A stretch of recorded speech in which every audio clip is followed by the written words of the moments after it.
Welcome to HPC News Bytes, a weekly show about important news in the world of supercomputing, AI, and other advanced technologies. Hi, everyone. Welcome to HPC News Bytes. I'm Doug Black of Inside HPC, and with me is Shaheen Khan of OrionX.net. Shaheen and I are fresh off of SC25, and we do plan to do a more thoroughgoing post-conference look back, but a few top-line impressions, Shaheen, would include that SC has definitely grown compared with the pre-pandemic period. Attendance last year in Atlanta swelled to 18,000 plus, while this year it was about 16,500, but some of that decline can be attributed to the government shutdown not ending soon enough for many federal employees to get travel plans approved. And also, there were concerns among Europeans about traveling to the States. That said, 16,500 is well above the typical 10 or 11,000 attending the conference previous to 2020. And also, we should say this year saw a record number of exhibitors. Right, 560 of them, which was a massive increase from last year. In terms of advanced technology, the conference continues to be the best window into the future and an early adopter paradise, if you will. What do you see at SC? You see everything. You see networking, you see visualization, you see user interface, you see robotics, you see all of the above. So a quick sampling could be a new 64-bit exaflop system on the top 500, which we covered in our podcast last week. Liquid cooling, which continues to be front and center again. Quantum computing making steady progress, but not there yet. New CPUs and GPUs and architectural approaches, which are very exciting. Interconnects. PCIe 8 was announced. PCIe 7 specifications are out.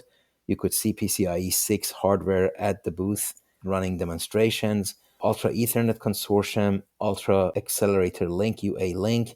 Those are all topics that were covered in some detail.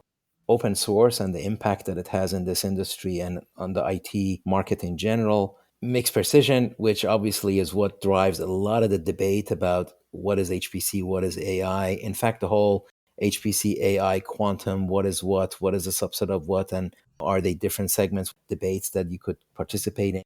Storage, optical communications, but also optical computing, maybe. There were some examples of that, and much, much more. Also, I want to send our thanks to St. Louis, the city. It's a beautiful city with a lot of history, of course. Gateway to the West with the world-famous Gateway Arch and the legendary and must-try gooey butter cake, a tradition in St. Louis. And we had samplings of that at some of the parties, and they were absolutely awesome. And also, it happens to be the home of the World Chess Hall of Fame. And they also have a way cool Gaudi-esque city museum that is also a must-visit. So thanks to St. Louis. And finally, SC is a wonderful reunion. It's a reunion of a community that warmly accepts new members. So it's a great way to reconnect with old friends and make new friends. So looking forward to next year's SC26 in Chicago. Now, an SC tradition, and really it's a social and business must, is the annual breakfast market update put on by Hyperion Research during the conference. The firm's CEO, Earl Joseph, said the HPC AI sector, and by that he means AI driven by HPC class technologies as opposed to social media AI, grew at more than 20% the first half of this year, and that for 2024 it grew more than 23%, compared to the historic 7 to 8% normal rate. In short, the combination of HPC and AI is a juggernaut.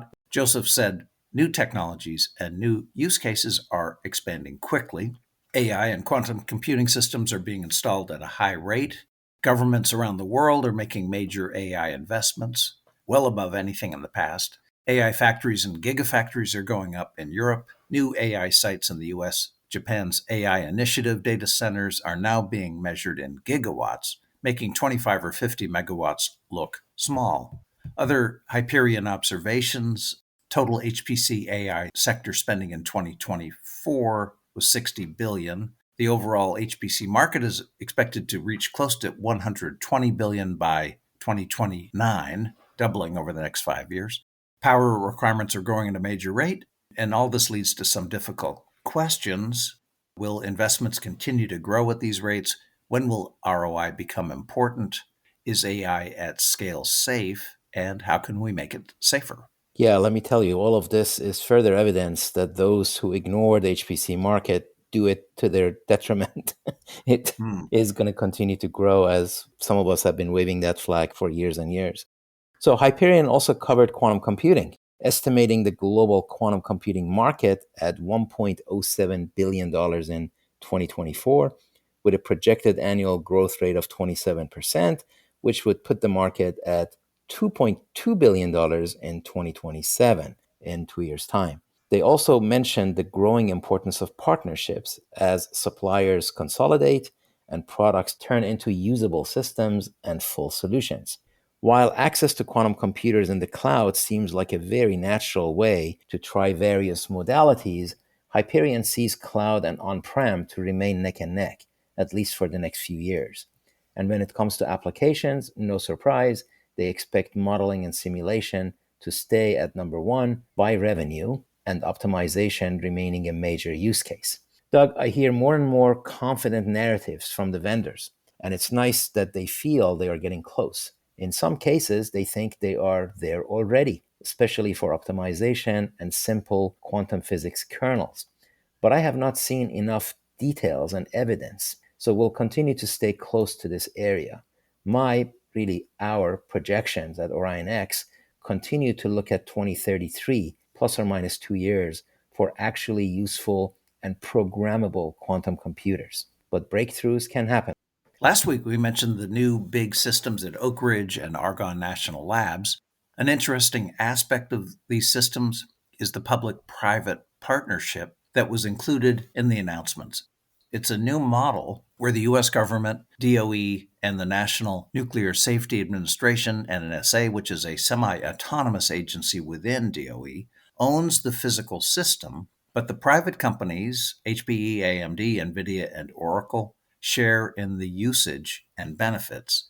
The vendors provide the technology, equipment, and even some capital investment, and they do not have an ownership stake in the physical machines, but have some flexibility in how they provide and use the overall capacity. Oracle, for example, is also providing access to additional AI computing resources via the Oracle Cloud infrastructure. It's a notable topic that came up very briefly during the press conference at SC25 on Monday.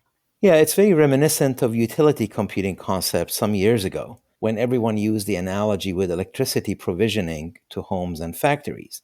The partnership model aims to accelerate the deployment of these systems by enabling mutual benefit, allowing both the government and private entities to leverage the supercomputers.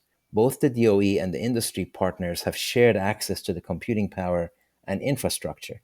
DOE researchers and scientists would use the supercomputers for open research or according to whatever application isolation policies that they must meet. And private partners gain access to the systems to develop, train, and refine their own frontier AI models and software. In addition to ownership and usage rights, there's also data and intellectual property rights, and those specifics are likely in individual agreements. But the general principle in the US law right now is that fully AI generated content cannot be copyrighted. Content where human researchers have made substantial, meaningful contributions may be eligible for copyright. And research conducted by government scientists generally in the US is intended for public benefit and advancing science. All right, that's it for this episode. Thank you all for being with us. HPC News Bytes is a production of Orion X in association with Inside HPC. Shaheen Khan and Doug Black host the show. Every episode is featured on InsideHPC.com and posted on OrionX.net. Thank you for listening.